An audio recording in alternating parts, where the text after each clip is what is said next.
अस्सलामु अलैकुम वरहमतुल्लाहि वबरकातुहू। जिन हज़रात ने चैनल को सब्सक्राइब नहीं किया तो सब्सक्राइब करके बेल भी लाजमी दबाया करें ताकि फ़ौरन पता चल सके कौन सा वजीफ़ा आ चुका है और फिर बाद में आप लोग आराम से देख सकें। जज़ाकल्लाहु खैर।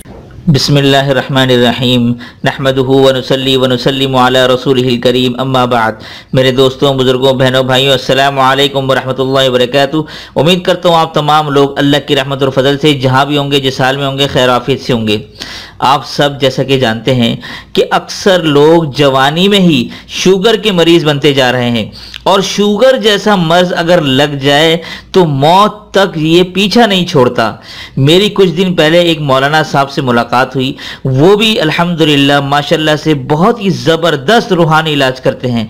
तो उन्होंने मुझे शुगर के हवाले से एक ऐसा मुजर्रब अमल बताया कि अगर कोई मुसलसल मेहनत के साथ चंद दिन या चंद हफ्ते ये अमल कर ले तो वो फरमाते हैं कि शुगर का जैसा भी मरीज होगा, जिस स्टेज का भी होगा, उसकी शुगर नॉर्मल हो जाएगी। तो मैं ये सुनकर हैरान भी हुआ और मेरी जुस्तजू भी बढ़ गई कि आखिर वो अमल कौन सा है। तो उन्होंने मुझे तफसील से अमल बताया जो अभी मैं आज आप सबके सामने शेयर करने जा रहा हूं।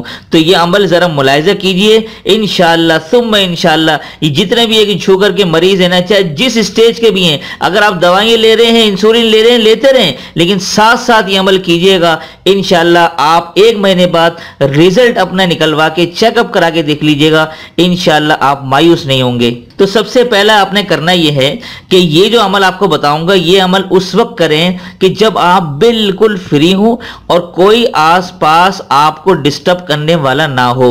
ये इस अमल की पहली शर्त है, ठीक है ना। अब नंबर 2 की तरफ बढ़ते हैं। आप घड़ी में टाइम देख लें, ठीक है, या अपने पास एक टाइमर आप सेट करके रख लें। आगे बताता हूं इसका क्या करना है आपने, ठीक है। अब नंबर 3 पर आपने करना यह है कि ये अमल आपने जो अभी आपको बताऊंगा आगे, पूरे के पूरे 10 मिनट तक करना है, न 1 मिनट कम और न 1 मिनट ज्यादा, ठीक है ना। यानी 1 मिनट कम तो ना हो, भले थोड़ा सा 1-2 मिनट ज्यादा भी हो जाए, लेकिन कम बिल्कुल भी ना हो। नंबर 4, अब आपने करना क्या है, ये आप देख लें। यहां पर ये दाएं हाथ की छोटी उंगली को बीच से दबाकर पकड़ना है। ये मेरी सीधे हाथ की छोटी उंगली है, ठीक है। 1 मिनट में ये पेन साइड पे कर देता हूं। ये आपने जो बीच की जो उंगली है ना, ये यहां से पकड़ना है, ठीक है ना। ये इस तरह से आपने पकड़ा, छोटी उंगली को बीच से आपने दबाकर पकड़ना है। बिल्कुल ये इस तरह नरम हाथ से नहीं पकड़ना, बल्कि इसको दबा लें यूं करके। ये देखें मैं दबा रहा हूं, ठीक है। इस तरह से आपने पकड़ना है, ठीक है। अब ये इस तरह से पकड़ने के बाद नंबर 5 पर ये स्क्रीन पर देखें।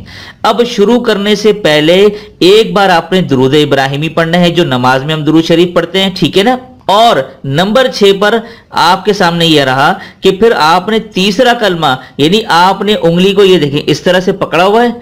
आपने पहले एक मरतबा दुरूद शरीफ पढ़ लिया, दुरूद इब्राहिमी। अब तीसरा कलमा आपने मुसलसल 10 मिनट तक पढ़ते जाना है बगैर किसी वक्फे के, ठीक है। तीसरा कलमा मुसलसल पढ़ते रहे, पढ़ते रहे, पढ़ते रहे, पढ़ते रहे, 10 मिनट तक मुसलसल पढ़ना है। और इस दौरान किसी से बात नहीं करनी है आपने, ना इशारे से ना मुंह से। इसीलिए मैंने आपको पहले ही ये कहा था कि बिल्कुल फ्री वक्त में ये अमल करना है। नंबर 7, जब 10 मिनट आपके होने लगे पूरे, तो आखिर में फिर आपने एक मर्तबा आखिर में दुरूद शरीफ पढ़ना है, नमाज वाला दुरूद शरीफ, ठीक है।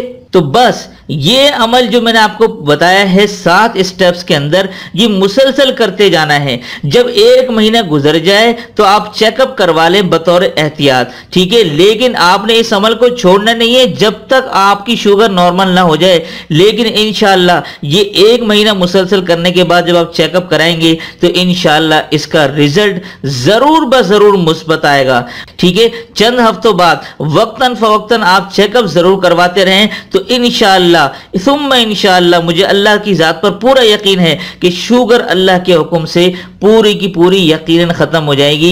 लिहाजा इस अमल को आप मामूली ना समझिएगा। ये मैंने जो आज आपको अमल बताया है ना, यकीन जाने मैं ये अपने उस्ताद मोहतरम को भी बताऊंगा, ठीक है। मेरे दोस्त अहबाब में कुछ ऐसे जिनको शुगर हो चुकी है, उन तक भी मैं ये अमल पहुंचाने की कोशिश करूंगा। तो आज आप तमाम लोगों से मैं हाथ जोड़कर कहता हूं, ये बीमारी ऐसी है कि हर घर में, हर खानदान में किसी न किसी को लगी हुई है। तो आज आपसे मौत दबाना और आजिजाना गुजारिश करता हूं कि व्हाट्सएप पर, फेसबुक फेसबुक पर सवाब की नीयत से जिन जिन लोगों को आप जानते हैं शेयर जरूर कर दीजिएगा। इस अमल के दौरान जब आप अमल करें किसी किस्म का कोई परहेज नहीं है, ठीक है ना। वैसे तो जो मीठे का परहेज होता है जो डॉक्टर बताते हैं वो तो करें, लेकिन इस अमल के लिए किसी किस्म का परहेज नहीं है। तो उम्मीद करता हूं आप लोगों को आज का अमल पसंद आया होगा। पसंद आता है तो हमेशा की तरह दिल से लाइक भी कर दीजिएगा और कमेंट्स में हमें जरूर बताइएगा कि आज का अमल आप लोगों को कितना पसंद आया। और मुझे अपनी खास दुआओं में जरूर शामिल रखा करें, क्योंकि मैं भी गुनाहगार हूं, आप लोगों की दुआओं को मुस्तहिक हूं। तो आप लोग मेरे लिए दुनिया की आखिरत की दोनों की भलाई के लिए दुआ किया करें। तो दीजिए मुझे इजाजत, तब तक अपना और अपनों का ढेर सारा ख्याल रखें, पड़ोसी के हुकूक का खास ख्याल रखें और मुझे अपनी खास दुआओं में जरूर शामिल रखिएगा। अस्सलामु अलैकुम वरहमतुल्लाहि वबरकातुहू।